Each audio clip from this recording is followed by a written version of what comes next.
Started on the railway in 1978 and at a place called Stourbridge Junction, and learned to drive many of the locos on the layout here. And then I moved to Scotland for my driver's job. Spent about 5 years up there driving electric trains, and then I moved to Aberystwyth and drove trains on the Vale Idle Steam Railway and the main line to Shrewsbury. And then when the railway was privatised, I moved to Wolverhampton and drove for Virgin Trains. My dad worked on the railway, so my mum worked on the railway, so I suppose it was inevitable really.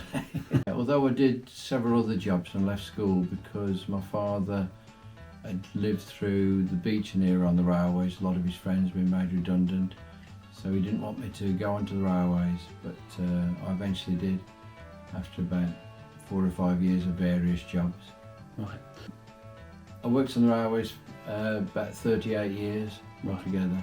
After retirement, I decided to build model railways. I've got this one in the house, which is 00 gauge, and I've got a small one in the garden, which is G scale, and just expanded on them over the years. This one is the biggest one I've built, because I've moved house a couple of times since retirement, so the other ones are smaller in smaller rooms.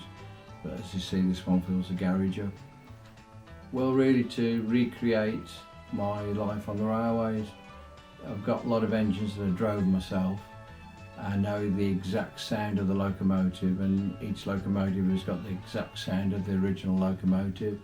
So I can recreate trains I used to drive, which I really enjoyed in the British Rail era with various more variety of locomotives.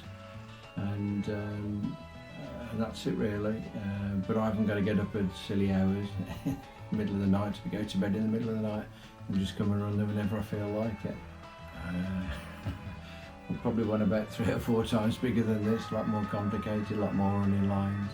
Yeah, probably, yeah, because this is what like freelance really. It's just nowhere in particular, and it's got engines from various parts of the country that you wouldn't have seen in one particular area.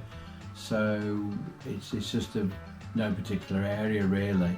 So you can have various traction. I mean, as I say, so I did drive some of these locos, but some of them I just admired and never actually went on because they were hundreds of miles away from where I lived. Yeah.